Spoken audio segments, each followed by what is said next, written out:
Couldn't be more excited about our next guest, could we, Rob, than any other guest legend that we've had on the show. Back, aren't you? You're back on the road back as well. We're pleased to say that. I don't know. Not with the papers here. I've been on a whiskey diet. I lost 3 days.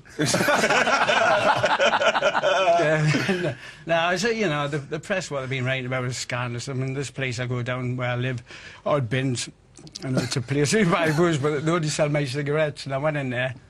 And the press were saying I was drinking again. The other day was the press were actually knew outside my house and were taking pictures, and they even wrote the next day I was in rehab in Spain somewhere.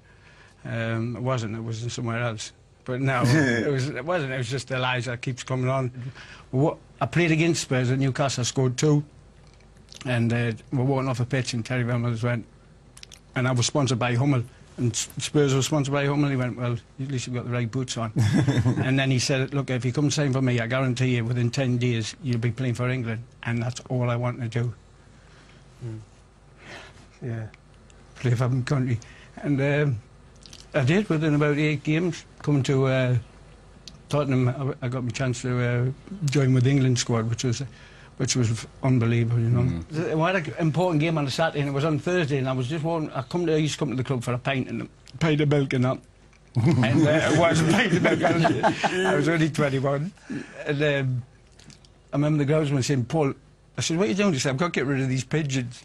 And I went, OK, then I said, that'll help me, I'm not doing anything. Yeah. Still laughing, now thinking about it. I walked across the pitch, and he says, there's one up the top of that roof.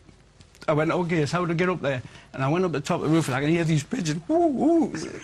So I've got it. And I went over, and I just heard, and I fell through the roof from the top. I landed 30 foot down on the steps. I hobbled across there, had a bruise from here all the way down my leg. And I went, Gaff, don't think I can train today. He says, what for? I says, a pigeon did it. With Gary Lineker, really impressed me more than anything in the World Cup was how much effort he put in. I think one game he lost £12. So I lent him a tenner. I was on the way there to sign for Man United because I remember saying to Sir Alex, go on holiday, I'm signed for the club. And on the way there, I got a call from Spurs, look, you know, your family had nothing when you were growing up, and I went, yeah. And they said, we'll buy Mum and Dad a house. So I went, Dad, listen, Spurs are going to buy your Mum a house. And I was like, sort of, what are you waiting for? So I went, OK then. So I said to Spurs, OK, I'll sign and get my Mum and Dad a house. And on a bit further, the phone man again was my sister. Paul, oh, what? Well, if your Mum and Dad's getting a house, I want a sunbed. OK, if can you buy my sister a sunbed, please, part of the call? OK, done. All of a sudden, the phone goes a bit further, get down the line, it's my dad. Son, you know, the house has got a garage. Oh, done, Dad. My dad wants a car, please, as well. OK, it was just, I come and signed and that. But I got one, and then when you sign for the club, you get fan mail, you know. I was so excited, oh, fan mail, massive. And the first letter was from Sir Alex Ferguson. Oh, it wasn't a good letter. So I got caned. You know, I was like, I can't believe he turned down the biggest club. You know, sometimes I do look back and I think, what would have been if, you know, would have won the amount of stuff that Rio's won at Man United, or all the players that went there, and you know, because at that time when I signed for Spurs, Man United weren't winning everything, you know. And then when I did sign for Spurs, that's when Man United become great, all the young kids coming through, Rio joined them, and they're winning everything, weren't they? And you think, only if, you know, I wonder if so. And did your sister like the sunbed? Yeah, I think so, yeah, definitely. I think she sold it. Savage always has that as part of his contract.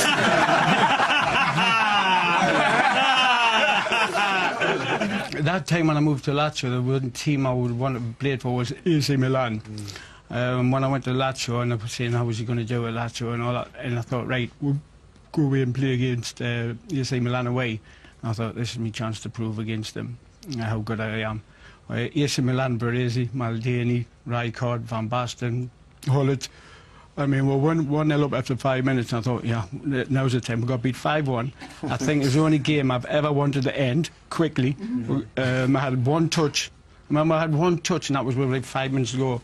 And it was like, ref, please stop the game. They're absolutely destroyed, but what a team that was, you know. Because when I was 17, 18, Newcastle, I wanted to rise from 25 quid a week, which I was on. My mum was on 35 quid a week, and she wasn't even playing for the team. I was in tears to me, my sister and my dad.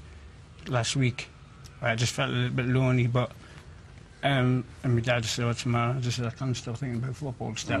And that's why I sometimes find it hard to go to games, because, you know, or watch me clips. I love watching me clips anyway, I love it. But it's when I come to games and I think, oh, that could have been me, or...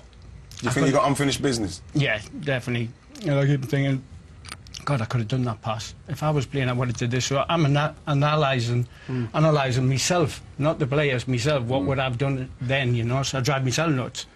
So yeah, try and watch as many games as possible. Yeah, but you've given the game all of them beautiful moments, and you've given the fans all of those memories, both fans of opposing teams and teams that supported the teams you play for, and that greatness is still in you. Even if your body can't express it through football now, the greatness itself is still in you. So you mustn't feel sad. You've given the game so much and can continue to give. You still have a future. Absolute pleasure to have you with us this morning, and I would say on behalf of us all here, you've got an open invitation. If you want to come and join us again in the future, we'd love to have you back. The people have loved hearing your stories this morning. Twitter's gone absolutely mad.